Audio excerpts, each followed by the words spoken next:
Bonjour à tous, ici Piero San Giorgio. Si vous regardez mes vidéos matos, je vous ai déjà parlé de nombreuses fois de chaussures. Je vous ai parlé du type de chaussures, pourquoi c'est très important. C'est probablement le matériel, l'équipement le plus utile et le plus important que vous avez sur vous, car nous ne sommes plus habitués à marcher pieds nus. En plus, ça isole et en plus, ça tient le pied au sec.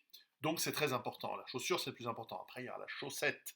Mais j'ai vu récemment une vidéo qui était d'une simplicité extrême d'un type que je suis, qui s'appelle Pastor Joe Fox, qui est également survivaliste aux États-Unis, un ancien militaire américain, très sympa. Et il expliquait que lui, il faisait de l'ultramarathon et qu'il avait une technique de changer ses chaussures euh, chaque 200 km. C'est-à-dire qu'il faisait 200 km avec ses chaussures. Ensuite, il en achetait des nouvelles. Et il faisait ensuite un jour sur deux les nouvelles et les anciennes. Et lorsqu'il arrivait à nouveau 200 km, les toutes anciennes étaient jetées. Et puis maintenant, il ne les jette plus, mais il les garde. Et les nouvelles, eh bien, prenaient la place des deuxièmes et il en achetait des nouvelles. Donc il y avait une rotation. Vous voyez le truc. Et en fait, ça m'a fait penser que je fais pareil d'une autre manière. Alors par exemple, hier, je suis allé acheter une nouvelle paire de chaussures. Donc, c'est des chaussures de tous les jours hein, que j'ai en plusieurs paires. Mais disons que, admettons que j'ai trois paires de chaussures de ce type. J'en achète une neuve, donc voilà, elle sort de l'emballage. Voilà, une chaussure toute simple. Ok. J'aime bien cette marque, bien qu'elle s'use, les semelles s'usent quand même assez vite. Mais en même temps, je les mets vraiment tous les jours, tous les jours, tous les jours. Et cette nouvelle paire va remplacer la paire que j'avais avant, qui est encore parfaitement en bon état, simplement la semelle commence à être usée. Donc, ce que je fais, c'est que cette paire, la paire neuve, je l'utilise tous les jours. L'ancienne paire, je l'ai, et ça je fais ça depuis longtemps, je la garde ici dans ma bad en, en remplacement, c'est-à-dire quand je viens ici à la bad, je n'utilise pas ma paire qui est nouvelle parce qu'elle est relativement propre, j'utilise plutôt en ville. Ici, j'utilise la paire qui est un peu plus sale, un peu plus crottée, un peu plus boueuse.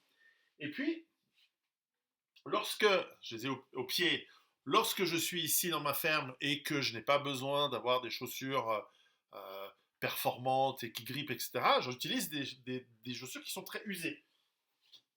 Et évidemment que je n'utilise pas quand il pleut parce que, vous voyez, où est-ce qu'on voit? Ouais, elles ont des trous. Elles sont, voilà, elles ont des trous, etc. Donc elles sont très usées. Alors, ça ne marche pas l'hiver sur la glace. Sur la glace, ça, c'est pas bon. Je mets des chaussures avec des crampons et je mets pas ce type de chaussures en hiver. Mais vous voyez le concept. Donc ces chaussures, elles sont mortes, mais je les utilise un peu comme pantoufles à l'extérieur. Et puis j'en ai une paire pour l'intérieur. Enfin voilà, ça c'est. Je viens de rentrer par la fenêtre, donc j'avais celle que j'utilise à l'extérieur. Bref, l'idée c'est que je fais une rotation. Alors, vous allez me dire, pourquoi tu jettes pas tes vieilles godasses et tu utilises celles qui sont intermédiaires? Ouais, je pourrais, mais j'use moins les intermédiaires en utilisant les vieilles. Et quand ces vieilles sont vraiment mortes de chez mortes, là je les jette. Là je les jette.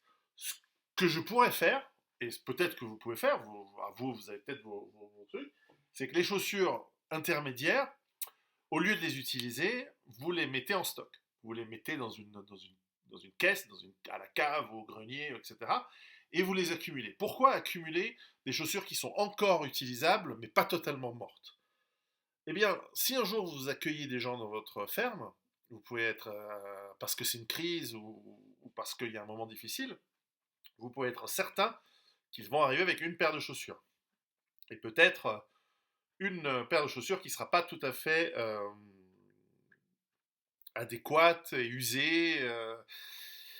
Et donc, ça peut être pas mal de garder des chaussures, alors de plusieurs tailles usées. Donc, si vous êtes une grande famille, c'est mon cas, j'ai gardé des chaussures pas trop dégueulasses, pas trop usées, de toutes les tailles, y compris les enfants, y compris des chaussures dont la taille a été dépassée par la taille que les enfants portent maintenant. Et donc, j'ai une grande caisse. Je crois que j'avais montré que j'ai des stocks de chaussures neuves de plusieurs tailles futures de mes enfants.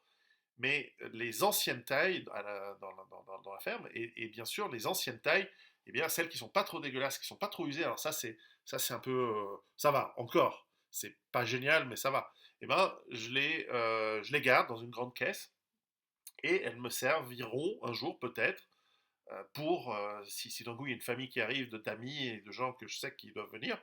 Ceux qui je connais pas et qui doivent pas venir, il faut pas qu'ils viennent. Mais ceux qui doivent venir, eh bien, je fais ça pareil aussi pour certains vêtements un peu usés, un peu vieux, mais au moins j'ai de quoi leur donner des chaussures qui sont acceptables pour travailler dans les champs, pour marcher un petit peu, etc. Probablement mieux que si les mecs sont arrivés avec des chaussures de ville. Bon, ils sont cons s'ils arrivent avec des chaussures de ville. Mais enfin voilà, la rotation, elle ne se fait pas que pour les stocks, elle peut se faire aussi pour les vêtements, et notamment les chaussures, c'est le plus important. Voilà, je voulais partager ça avec vous. Et à très bientôt et préparez-vous.